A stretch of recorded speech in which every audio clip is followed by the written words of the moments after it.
The discussion panel coming up, we're going to keep moving pretty quickly. The discussion panelists are going to be asked to just give 1 or 2 minute answers as often as possible. Would also like questions from the audience often throughout the discussion panel to keep it interactive. I also want to mention that when David was up here talking about questions that people have in the audience, and he recommends that they come to us with the questions, part of the way that we're able to be helpful is really just seeing what everybody does when they start raising capital, or what everyone does when they start running a family office, that they don't do long term.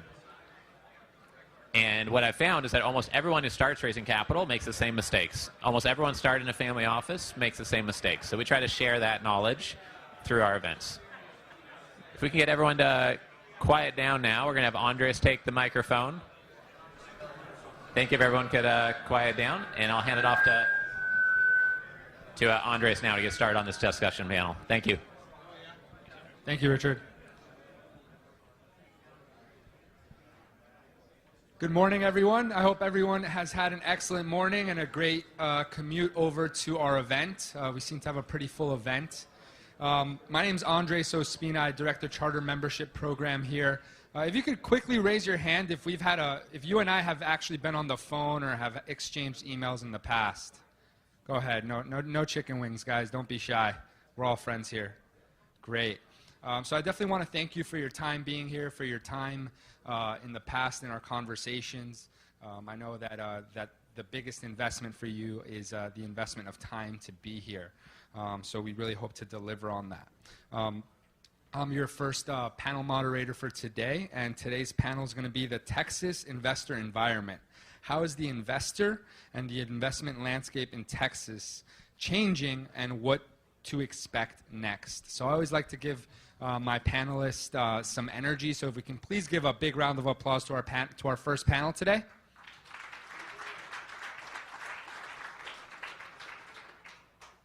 And I'll go around, and if each of you could just give a quick 1 minute introduction to who you are, who you represent. So we'll start off with Chris. Hello, my name is Chris Powers. I'm the CEO of Fort Capital in Fort Worth, Texas.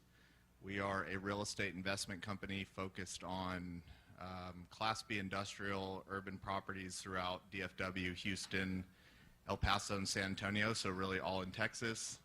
And we also have a venture capital side of our business, investing in the technology that is building the real estate industry and the built world into the future. Excellent. Thank you. David? Good morning, everyone. My name is David Fong. I'm a general counsel and an investment partner at GFO Companies, which stands for Gupta Family Office.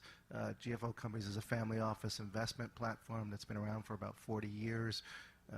Our assets are primarily in tech and in real estate. And in the real estate side, we focus mainly in student housing and value-add apartments.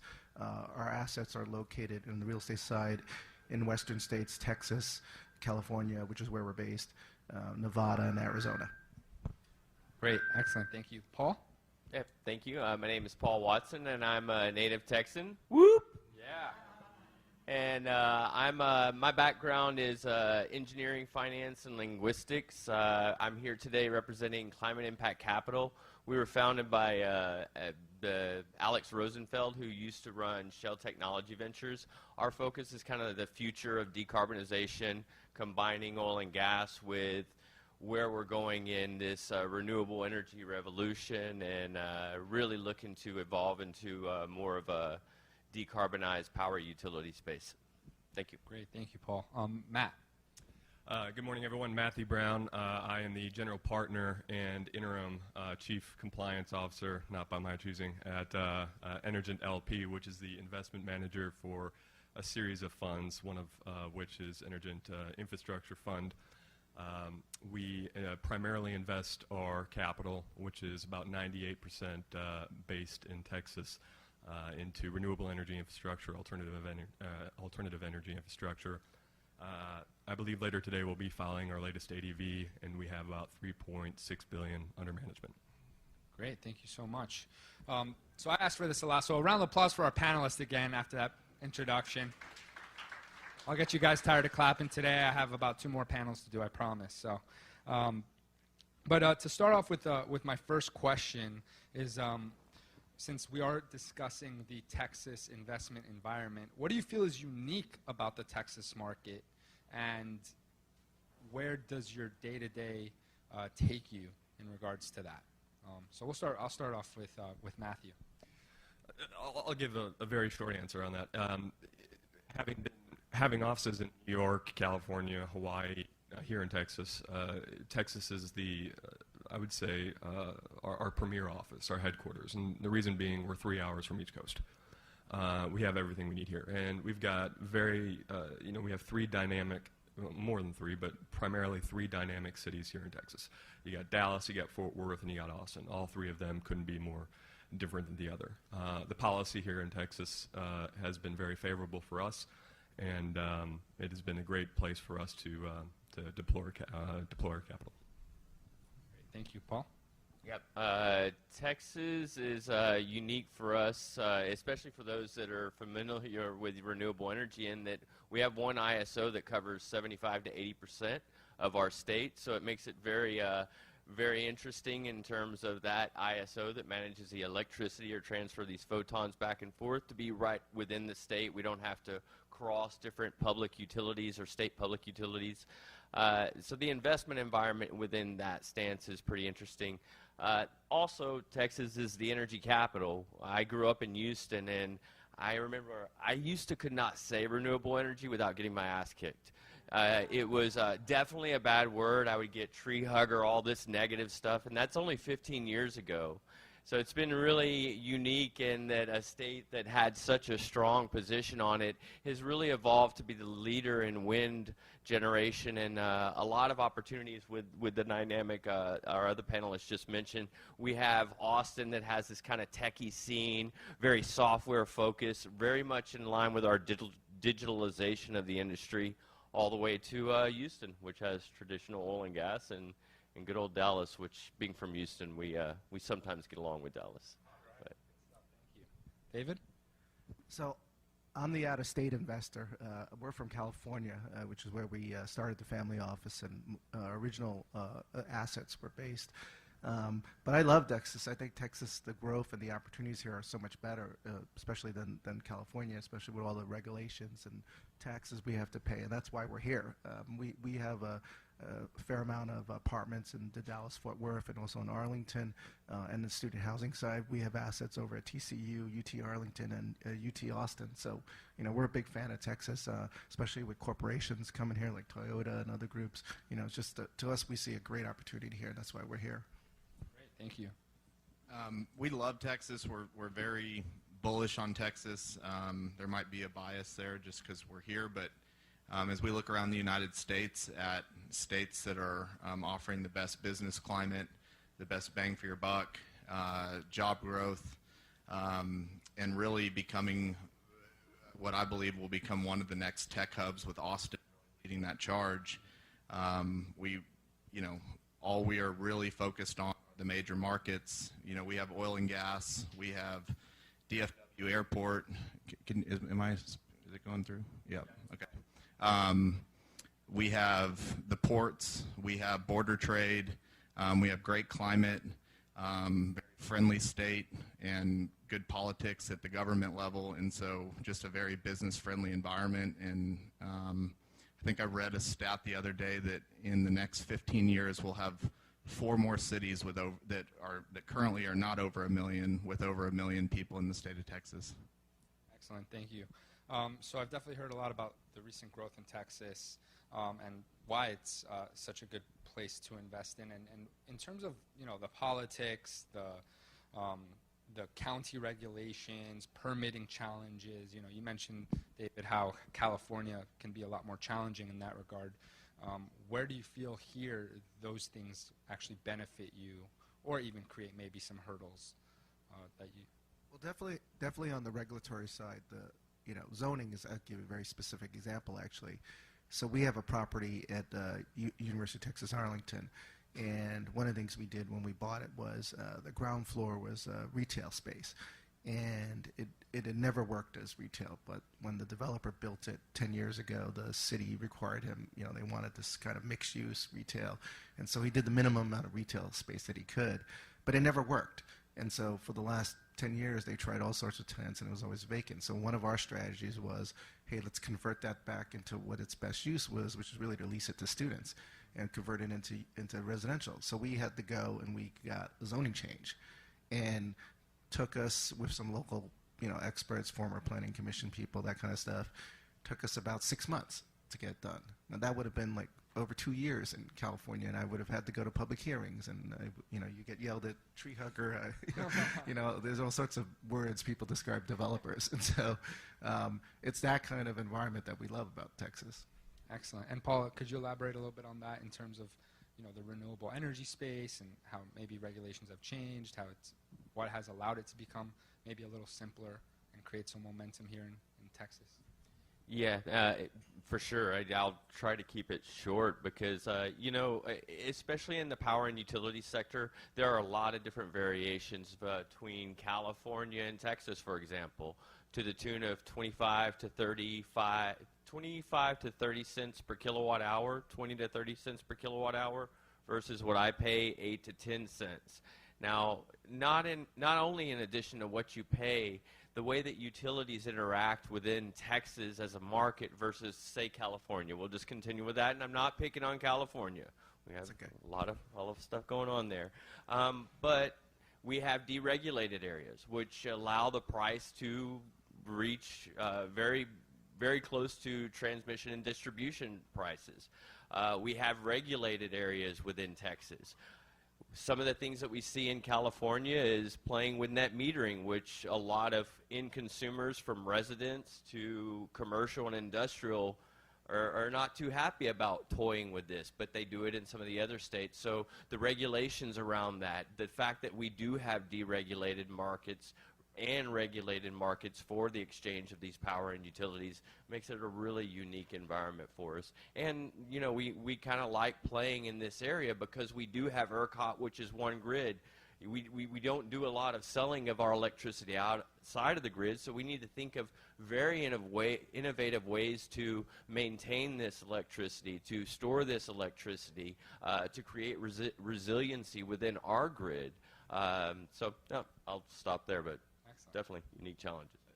I think there's an old joke or an old adage in our industry. When he mentioned ERCOT's the regulatory authority for power here in Texas. We have, in the United States, we have primarily 3 grids. We have the eastern grid, the western grid, and then we have Texas. So that's ERCOT for you. It's one of those states. It's one of those territories where everything is kind of a packaged deal. Outside of SPP, we really, as you said, we don't exchange lines with neighboring or contiguous states. Very interesting how that is kept up. Great, thank you. And Chris, if you could add on to that in terms of.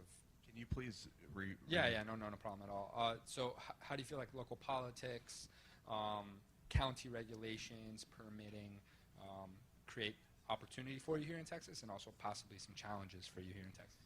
Yep. Just coming from the real estate sides, similar to David, most big cities right now in Texas are very full at the city.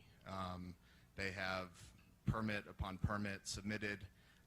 Cities are backlogged right now. I think the social media and the internet, and if anybody's heard of the app Nextdoor, where people get in their neighborhood social networks and talk about the neighbor that leaves their trash out too long on the curb, it makes it very difficult and challenging to continue moving permits when there are now these neighborhoods that have banded together and can talk about anything that has to do with growth or change. And so we are continuously seeing more and more time added to each project.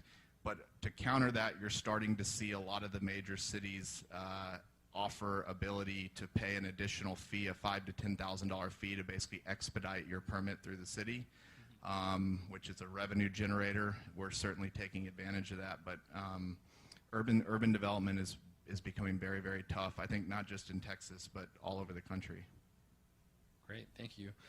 So The next question I want to ask before starting to move on to the audience to ask our panelists some questions is, so when it comes, the reason that you're here is to originate some business. What type of business activity would you like to be presented with today? What type of deals or opportunities would really catch your attention within, what our audience has?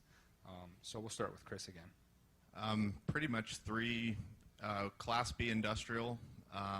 We would look at urban core properties, which we define as anything that has kind of a highest and best use component to it. So deals that might need entitlement issues or need highest and best use entitlement opportunities, and then really anything that has to do with real estate technology. We would love to see those 3 things. Excellent. Thank you. David? In the real estate sector, basically apartments. So if B-class apartments, we don't focus on A-class apartments just because we're not in the development game, although we do select developments. That type of investment to us is really more about who has the cheapest capital, and it's hard to compete against institutions and pensions and foreign pensions in particular. And so basically we focus on sort of B-class, C-type apartments where we can kind of elevate them up to the B+. We also like that demographic because that sort of workforce housing is pretty strong and resilient, and we think long-term our family office, we like to own portfolios for at least 10 years, and so we like those types of markets. And then on the student housing side, it's basically, well-located real estate at, growing universities here, and you've got a number of them in Texas. So, great. What are the growing universities? Well, the UT system in particular, Austin, Arlington. Great. And then outside of real estate? Outside of real estate, we don't really have a lot of tech investments in Texas. Our investors are really more venture capital type investments. So, but usually technology. Outside of Texas. What kind of technology, if I'm asked? Or what kind of things are you guys focused on looking at? There is, embarrassed to admit, there is no set strategy. It's really just kind of all over the board. It's more kind of angel type investing and early stage investing. So it could be, we were one of the early investors in Lyft, and so, but it's basically what we see, and one of the brothers in the family is a tech person, and so he's constantly on the prowl, and he's based in San Francisco. He's constantly in the prowl and talking to Silicon Valley guys about sort of the latest and greatest new apps or just market disruptors. Yeah, great, excellent. Paul? So we're definitely on the technology side, although real estate's becoming an interesting asset class with roofs now being an asset to generate electricity. But by and large, we're looking for technology that really helps to engage the consumer in a different way. The utility, which is our major investors and strategic partners, are going from one touch point, which is not the most favorable because it's usually a bill, to multiple touch points. So we're looking for services to engage the consumer, be it a resident or a company. Customer engagement, grid monetization, the push towards microgrids for resiliency, and so we don't have to transfer electricity across large spaces. Cybersecurity. We have a lot of IoT devices coming on. All of a sudden, your house, your commercial facility is becoming a generation. We want to make sure that people are not hacking in through that. So mission-critical communications, customer engagement, asset management, anything to make the delivery of these photons to your house, to your business, a little bit more easy, and even monetize them in certain ways. Now people can monetize their assets. If it's a 20-acre plot that you're carving out for a little microgrid, that might be an interesting area for us. So I will stop there before I go too far. No, go ahead, Paul. If you have more to say, and I also had a follow-up question for you. No, go ahead with a follow-up. Yeah, so for kind of the companies you guys are looking at now, what would you say your due diligence process is like? What do you guys look out for in a management team? Great question. So we are looking for post-prototype, usually looking to scale. We don't have to see early revenues, but we do want to see a product a little bit beyond the napkin. And we are looking for anywhere from minority to majority investments. If you look at kind of the cycle, some might say Series A, but the definition of Series A is vast. And largely what we're looking at doing is silos and segments that we could do a roll-up strategy in. So we look at unique classes within that customer engagement, within the IoT cybersecurity side, within the asset management side and planning side. Did that get to it a little bit? No, absolutely. Okay. Yeah, you also just reminded me, on the tech side, we look at also technology related to real estate. So to the extent that it's technology that can enhance the sort of resident customer experience, sort of the, apps that make the whole living experience much more, for students and for residents in apartments, more efficient. We look at that kind of technology too. This is the exciting part of our industry. Now we have devices like Sense that can listen to your home, that know what's happening and help change patterns. So, yeah, definitely some synergies there in what we're both looking at. We're agnostic. When I say that we're heavily energy exposed, that's true. But we also have a series of other funds, some venture funds. Just kind of give you a couple examples here. I read every email that comes across my desk myself. It's not previewed by anybody else. It's not previewed by my assistants. It's not previewed by an analyst. I read it myself. I'll take a look at it. And if somebody wants a phone call, I'll take the phone call. And by that, it's opened the opportunity, and that is a firm-wide policy that I have instilled. Everybody at my firm is to answer the phone and is to respond to an email, period. And that has allowed us what would normally be otherwise opportunities we would have never even considered investing in. One of which was we just did I think a $500,000 investment in a artificial intelligence, natural learning stuff that's way above my head. And they just last week they just placed number 4 on Squad, which is Stanford's question and answering, which now means we're putting in $50 million. So we would have never done that had one of my guys at the firm opening the email, taking the call, taking the meeting, learning a little bit about it, and actually understanding that, this isn't our wheelhouse, but maybe we can find some hired bodies to determine whether or not this can fit in our wheelhouse. Alongside that, we partnered up with the real estate folks in this group. You'll probably remember his name, but Dick Fold, former CEO and chairman of Lehman Brothers, we partnered with him on his credit fund and his leasing fund. So again, we're getting in territories that we've never been in before. We've never been in leasing before. We've never been in credit before. So outside of energy, I'll take a look at anything. If it makes sense, we'll talk. Excellent. So I kind of want to go on, ask a little more about that AI company. So it was brought to your desk by someone on your team. They said it should be considered. And then what was the due diligence process like after that? Well, first thing, I think it's important. The worst investment I ever made, and this is a precursor, the worst investment I ever made is attending TCU for 2 years, because it was 2 years and it was 4 hours of credit and $100,000 later. So that should tell you I rely heavily on the minds of others around me to help me make my decisions. So to answer your question, I knew nothing about artificial intelligence. I knew nothing about understanding natural language and universal natural language. But what we did do is the gentleman that brought it to me, Ben, said we need to take a serious look at this. And we have connections all across the country, all across the globe, and we had one that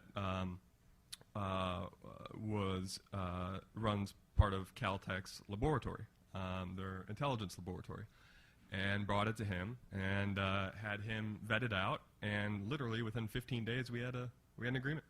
Wow, excellent. And I'm glad you shared that, because many times when I have conversations with a lot of our members, the big focus is, have these investors invested in XYZ before? And many times my answer, because of panels like this, is I have these panels and I see where many investors are open to looking at new ideas, new technologies, new concepts, if it's presented to them in a tactful, professional way. Like this company must have approached you, right? Because I'm assuming, like you said, you look at everything, but many times maybe the approach isn't all there for you to take it to that next step. I don't recall ever getting an email that said, "Hey, I have a really bad investment for you to take a look at." Exactly. So Yeah, it does take time, and you know, I guess my advice towards those that do, you know, reach out of the blue is just to try to obviously find a connection if you can. If you can't, then keep it simple. You know, just here's my idea, and here's what I'm looking for. Here's the problem I think it solves. Here's the problem, and that generally opens the door, at least for people like me. And I'm an oddball, so I may be the odd one out here, but it works for me. Great. No, but I would agree with that completely. Especially, I mean, my big advice would be to, you know, get your ducks in a row. I mean, on the real estate side, on tech side, you know, everyone thinks they've got the greatest investment. You know, everyone thinks their child is the most beautiful child and shows you their photos, and so you need to, you know, what I would stress is have some people, you know, make your pitch and have people evaluate it for you before you actually go to the investors to make the pitch. So at least then you're prepared, because the worst thing to happen, and it's happened, all of us I'm sure have encountered it, when you start asking intelligent questions if you've got some knowledge in the field, or you get assistance from people who have knowledge in the field, you know, the not well thought out ideas start to fall apart. And if you're if you're well thought out, the more well thought out you are, the more likely you'll, you know, pique our interest and, you know, get further interest in activity. Excellent, Paul. You know, you raised an interesting point. You know, when I first started looking at deals in 2000, and I thought everything looked so great. It's like, oh, this looks good, this looks good. So I knew I was going to suck at this industry. And what was funny is after a few hard lessons, you get to look at the investments in a very interesting way. I mean, we focus on digitalization, decarbonization, and democratization, you know, really empowering the consumer. But what I look at is how much have they invested in themselves? You know, you can tell a lot by the person just by looking at that. And there's so many different technologies out there. I don't think anything hasn't already been invented. But does that team have the power to do that? Is your gut telling you, hey, hold on here? So, you know, no matter how much we still look at the technology, and I've been on the AI and ML side, and I forgot about power storage, and I'm just like, man, I really don't understand this. But when it comes back to it, you know, look at the human. Look at how much they've invested in their own well-being. And sometimes we have uncomfortable conversations for the other party, where we say, great idea, bad management. Yep. And, you know, and sometimes they take the advice of, okay, they'll step aside, and sometimes they don't, and, you know, the results speak for themselves. But sometimes if you hear those words, it's not because someone's just trying to, you know, stomp you down. It's because, you know, they generally believe that it's bad management, and probably is. Chris, if you could elaborate a little bit on your due diligence process, what you look out for, what puts a red flag up for you, and what puts a green flag up for you. Yep. I've been a generalist for a long time, and I'm starting to become more and more narrowly focused on a couple things. Just trying to get really, really good at 2 things or 3 things.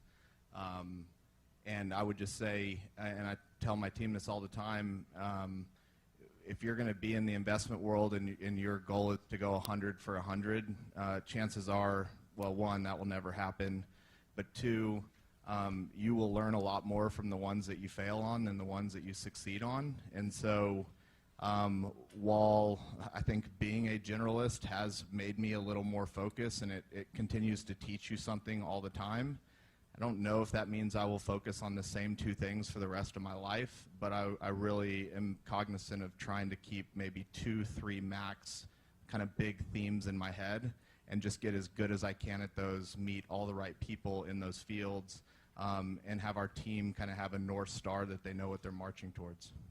Great, thank you. And so for our members, if you don't already know, just remember you can always submit your pitch decks, your one-pagers directly to our team for Richard to review and give you about a 3 to 5 page report outlining where he thinks improvements can be made. Those have been very highly beneficial to a lot of our members. You know, for an example, somebody sent us a pitch deck, their one-liner, you know, their value proposition is that they provide value to their clients by really taking care of them.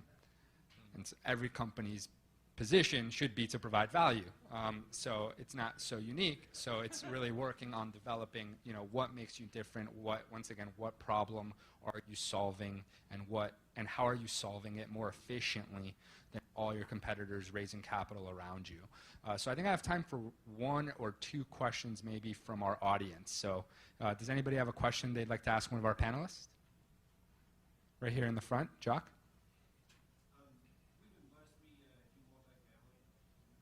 There's a mic right behind you, Jock. We're a multifamily development group, and we've been blessed to go vertical in several cities within Texas. We're currently going vertical in Fort Worth. And working with City of Fort Worth for permitting and for variances and everything has been great. They've been a great city to work with. However, we have comparable product in other states, and we find that because of the tax code in multifamily, we take a significant hit at time of liquidation here in Texas that we don't experience in other states. That's actually even reducing our appetite to want to continue to do more vertical deals here in Texas.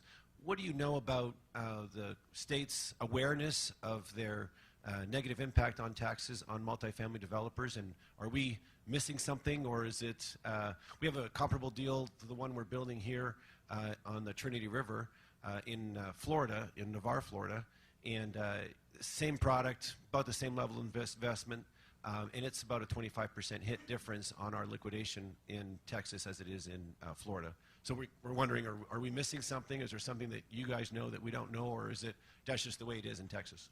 You're not missing anything. There is a lot of legislation going on at the state level to reduce property taxes. You look at properties in downtown Austin where the tax rate as part of the triple nets is 18 to 22 bucks a foot of the triple net. I mean, it's more, you're paying more in taxes now than you were in your rental rate 10 years ago. I don't have a solution. I know it's heavily being talked about. I know Fort Worth tries to knock it down a penny or two every year, but yeah, I wish it could be better, to be honest. Yeah, we don't do ground up development in Texas, but you know, we know developers who do, and yeah, I've heard of those issues, and it is a problem, and you know, I hire more tax people in Texas to contest assessments and other things than I do in other states. I don't do that, and so there's definitely issues on that. For us, at least, sort of the positives still outweigh the negatives. I mean, we're still doing well, and yeah, you got to pay some taxes. But I would add that Texas is a non-disclosure state, so at all costs that you can keep your information private, highly encouraged to do so. It's not always the easiest thing to do. I know the appraisal districts have a team that are seeking out that information, but it is something we talk about in our office. We religiously try and keep anything with a price on it secretive, mainly for that reason. Fantastic. And I'll take one more question here in the front.